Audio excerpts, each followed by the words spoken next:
Friends, आज हम बात करेंगे सुजलोन एनर्जी के बारे में। और जैसा कि आप लोग देख पाओ दोस्तों, आज के ट्रेडिंग सेशन में सुजलोन एनर्जी में हमें कोई भी कुछ खास तेजी बनते हुए नहीं दिखाई दे रही है। हालांकि शुरुआत में सुजलोन एनर्जी में हमें एक अच्छी खासी तेजी बनते हुए दिखाई दी थी। सुजलोन एनर्जी हमें 9 रुपए 20 पैसे के लेवल तक भी जाता हुआ दिखाई दिया था, लेकिन 1:30 बजे के बाद से ग्रेजुअली सुजलोन एनर्जी में हमें गिरावट होते हुए दिखाई दी और उसके बाद दोस्तों सुजलोन एनर्जी 8 रुपए 85 पैसे में क्लोजिंग दे दिया। और अगर आप प्रीवियस क्लोजिंग को देखोगे दोस्तों, प्रीवियस क्लोजिंग इसका 8 रुपए 80 पैसे का था। दैट मीन थर्सडे के दिन का इसका जो क्लोजिंग था वो 8 रुपए 80 पैसे का था और आज के दिन का क्लोजिंग 8 रुपए 85 पैसे का। तो कोई भी कुछ खास डिफरेंस हमें सुजलोन एनर्जी के क्लोजिंग प्राइस में आज के दिन बनते हुए नहीं दिखाई दे रही। तो आज इस वीडियो के माध्यम से हम लोग जानेंगे दोस्तों कि आने वाले कुछ ट्रेडिंग सेशन में क्या चांसेस है सुजलोन एनर्जी में तेजी बनते हुए दिखाई दे सकती है या नहीं। क्योंकि आज के दिन सुजलोन एनर्जी में हमें कुछ पॉजिटिविटी दिखाई दी थी। आज के दिन सुजलोन एनर्जी हमें करीब करीब 4% तक भागता हुआ दिखाई दिया था, लेकिन जब सुजलोन एनर्जी में हमें सेलिंग होता हुआ दिखाई दिया उसके बाद सुजलोन एनर्जी हमें 4.3% तक गिरता हुआ भी दिखाई दिया। और अल्टीमेटली आज के दिन सुजलोन एनर्जी में हमें कोई भी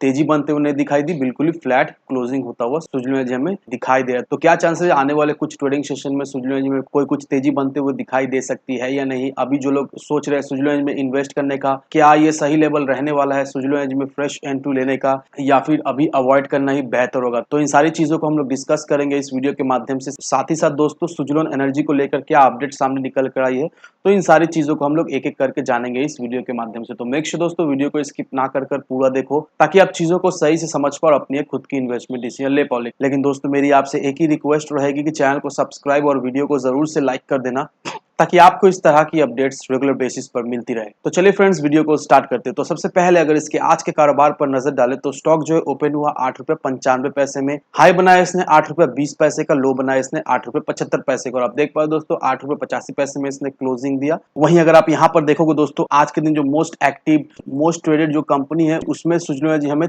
थर्ड नंबर पोजीशन में आता हुआ दिखाई दे रहा है। और अगर आप आज के दिन का वॉल्यूम को भी देखोगे दोस्तों, आज के दिन जबरदस्त वॉल्यूम के साथ सुजलोन एनर्जी में कामकाज होते हुए दिखाई दे रही है। आज के दिन का टोटल वॉल्यूम जो एनएससी और बीएससी दोनों को मिलाकर सुजलोन एनर्जी में ट्रेड हुआ है वो 19 करोड़ का हमें दिखाई दे रहा है। Last day that means Thursday का दिन का जो वॉल्यूम हुआ करता था वो 20 करोड़ का हमें दिखाई दिया था। एक वीक पहले का वॉल्यूम 12 करोड़ का हुआ था और एक महीने पहले का वॉल्यूम 12 करोड़ का हमें होता हुआ दिखाई दिया। तो वॉल्यूम के मामले में सुजलोन एनर्जी हमें अच्छा खासा छलांग लगाता हुआ दिखाई दे रहा है। और ये देखकर हम लोगों को एक चीज का तो क्लियरिफिकेशन मिल ही गया है कि नो डाउट इन्वेस्टर्स का रुझान सुजलोन एनर्जी में काफी ज्यादा है और इस वजह से ही सुजलोन एनर्जी हमें एक अच्छा खासा वॉल्यूम के साथ ट्रेड होता हुआ दिखाई दे रहा है। तो अभी हमारा मन में ये सवाल है कि अभी इस लेवल पर सुजलोन एनर्जी में हमें क्या इन्वेस्ट करना चाहिए या नहीं, या फिर आने वाले समय में सुजलोन एनर्जी में और भी गिरावट होते हुए दिखाई दे सकती है। तो होपफुली दोस्तों इस वीडियो के माध्यम से आपको क्लियरिफिकेशन मिल जाएगा कि आने वाले समय में सुजलोन एनर्जी में हमें किस तरह की ग्रोथ होते हुए दिखाई दे सकती है और हम एज अ इन्वेस्टर्स हमें क्या करना चाहिए, सुजलोन एनर्जी में अपना इन्वेस्टमेंट बनाए रखना चाहिए या फिर सुजलोन एनर्जी से निकल जाना ही बेहतर होगा। अब सबसे पहले दोस्तों इस आर्टिकल को देखो, यहाँ पर क्या मेंशन किया हुआ, यहाँ पर यही मेंशन किया हुआ है कि 2026 तक इंडिया 23.7 गीगावाट क्लीन एनर्जी अपने पोर्टफोलियो में और ऐड करने वाली है। अब ये आर्टिकल को हम लोग विस्तार में समझ लेते हैं।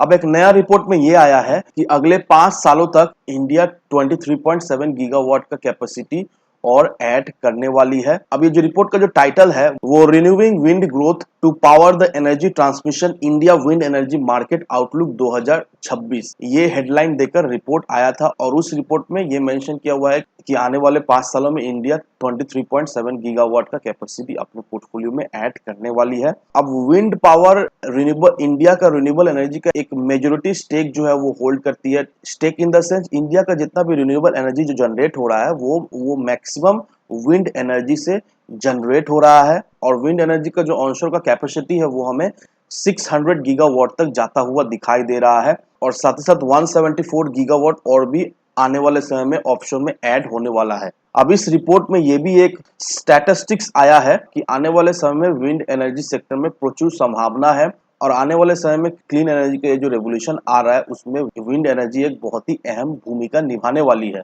अब एसीसीआई को 2.6 गीगावाट का एक विंड सोलर हाइब्रिड टेंडर मिला है और एक 3.5 गीगावाट का एक स्टैंड अलोन विंड प्रोजेक्ट भी उनको मिला है। और ये जो विंड प्रोजेक्ट का और as well as wind solar hybrid project का जो टेंडर निकल रहा है वो ओवर सब्सक्राइब होता हुआ दिखाई दे रहा है। और दोस्तों रिन्यूएबल एनर्जी के सेक्टर में क्या क्या चल रहा है ऑलमोस्ट हर एक दिन मैं आपको वीडियो के माध्यम से अपडेट करता रहता हूँ और ये सारा चीज हमें एक ही तरफ इंडिकेट करता है कि विंड एनर्जी के सेक्टर में प्रचुर संभावना है और आने वाले समय में जिस तरह से प्रोजेक्ट्स आ रही है, जिस तरह से टेंडर्स ओवर सब्सक्राइब हो रही है, अच्छा खासा इन्वेस्टमेंट भी आ रहा है, तो नो डाउट दोस्तों आने वाले समय में इस सेक्टर में हमें एक अच्छी खासी ग्रोथ होता हुआ दिखाई देगा। और मैंने आपको कुछ सेक्टर्स का नाम भी बताया था जिन जिन सेक्टर में आने वाले समय में हमें एक अच्छी खासी तेजी बनते हुए, और उसमें से एक ये भी सेक्टर है, इस सेक्टर में भी हमें एक अच्छी खासी तेजी बनते हुए दिखाई देगी। ये हम सभी को अच्छी तरीका से पता है और नो डाउट दोस्तों सुजलॉन एनर्जी एक बहुत ही बड़ा प्लेयर है इस सेक्टर में।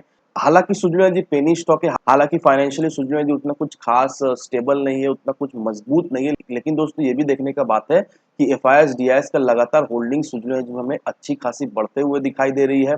अभी सुजलॉन एनर्जी वीक है, अभी सुजलॉन एनर्जी में वॉलेटिलिटी दिखाई दे रही है, लेकिन आपको ये भी बात जान के रखना है कि सुजलॉन एनर्जी एक पेनी स्टॉक है। पेनी स्टॉक में हमेशा एक रिस्क फैक्टर बना रहता है, पेनी स्टॉक में हमें एक अच्छी खासी वॉलेटिलिटी भी दिखाई देती है। अगर ये सारी चीज को अगर आप सहन कर सकते हो तभी जाकर आप किसी भी पेनी स्टॉक में इन्वेस्ट करो, नहीं तो पेनी स्टॉक से आपको दूर रहना ही बेहतर है। जी को लॉन्ग के लिए होल्ड करके रखे दोस्तों, बस बने रहिए, आपको बिल्कुल ही पैनिक नहीं होना है, अप्स डाउन देखकर आपको बिल्कुल ही घबराना है नहीं, क्योंकि आने वाले समय का सुजलॉन एनर्जी एक मल्टी बैगर स्टॉक रहने वाला है। तो इन सारे फैक्टर को कंसीडर करो, उसके बाद ही अपना एक इन्वेस्टमेंट डिसीजन लो। लेकिन दोस्तों मेरी आपसे एक ही विनती रहेगी कि विदाउट एनी डिटेल रिसर्च के बिना कहीं पर भी इन्वेस्टमेंट ना करें। वीडियो अगर आपको पसंद आए तो लाइक सब्सक्राइब जरूर करना। तो चलिए फ्रेंड्स, मिलते हैं हम अगले वीडियो में।